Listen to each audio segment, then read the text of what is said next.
Over the past couple of episodes, I've gone over the glacial landscapes within Shropshire and some of the features associated with those.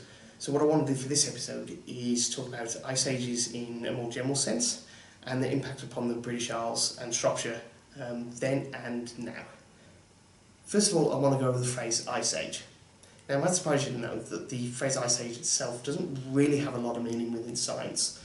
I mean, how much ice constitutes an age? When we think about the world as it is now, we still have an entire continent, Antarctica, covered in ice. We also have the island of Greenland, mostly covered in ice. And you'll find glaciers and ice caps in Europe, the Americas, Asia, New Zealand, and even in Africa. So there's still plenty of ice around on the planet to this day. So that then raises the question, well, are we in an ice age? Having significant parts of the globe covered in ice is not a common phenomenon within Earth's geological history. Antarctica itself only started to ice out about 35 million years ago. Prior to that, you'd have to go back to the beginning of the Permian some 260 million years ago. The entire time the dinosaurs were ruling the planet, there was no significant permanent ice anywhere around the world, as far as we can tell. Prior to the Permian, there was more ice caps during the Ordovician-Silurian crossover, about 450 to 420 million years ago. Then we got the Cryogian, some 715 to 547 million years ago, where the glaciers and ice caps almost got to the equator. And then you got the longest one back in Earth's ancient past, called the Houghton, some 2.5 billion years ago. So, again, I'd like to ask that question. Are we still in an ice age? But we don't live in the Permian or the Cryogian. We live in the here and now. And when I talk about ice age, or think of ice age animals, most people think of things like mammoths and saber cats, Neanderthals and cave bears. And all these creatures are from an epoch called the Pleistocene, which lasted from 2.5 million years ago to 11,700 years ago.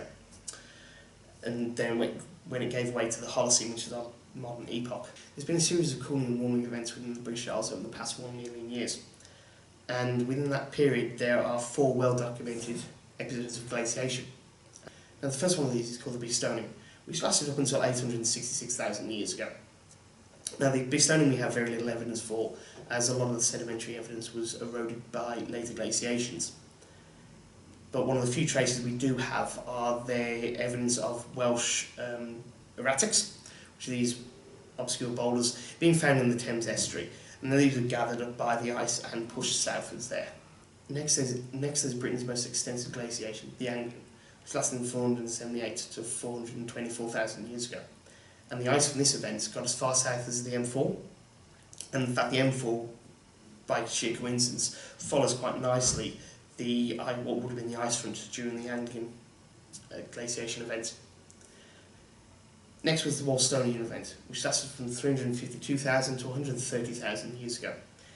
The first deposits of the Wolstonian were identified in Wolston in Warwickshire. Deposits are significant within Britain in the sense that they contain the first evidence of stone tools being used within the British Isles. Now these Acheulean stone tools were used by both Homo heidelbergensis and the Neanderthals. So there is evidence that one of these species was in existence in the British Isles during the Wolstonian event. The most recent glaciation event is called the Devensian, and I mentioned that one in past 2 episodes as well. Now the Devensian went from 115,000 years ago up until 11,700 years ago. And this is often referred to as the last glacial period, or more accurately, the last glacial maximum. Now the observant amongst you will have noticed that there's actually gaps between those different ice ages that I've just mentioned. Now, those gaps are referred to as interglacial periods, and these are times when the Earth's temperature warmed up and then suddenly went into a dramatic cooling event that then led on to the next ice age. Between the Pleistocene and the Acheulean glaciations, we've got the Cromerian interglacial. Now, at over 400,000 years long, it's the longest interglacial in the Pleistocene. However, it's a bit of an illusion within Britain, because in the British Isles, there seems to be no evidence of Cromerian ice outside of the highest mountains, in places like Scotland and Wales.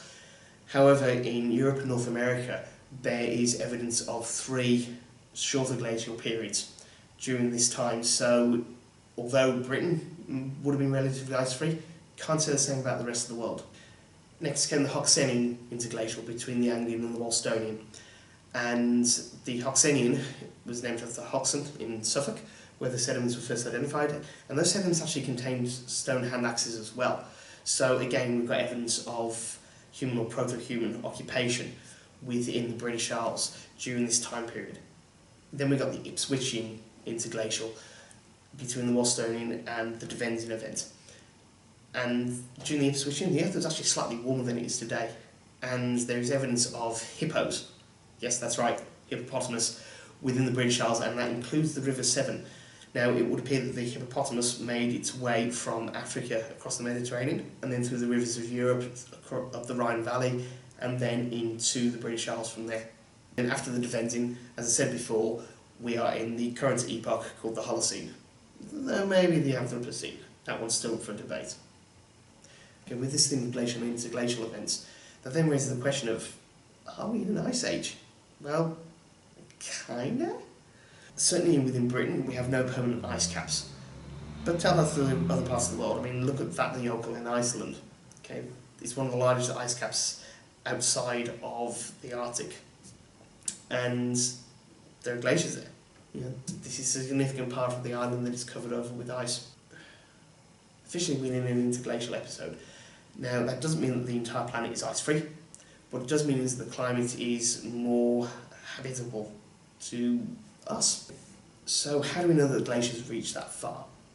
Well, there are several lines of evidence that scientists use to determine what the environment was like in the past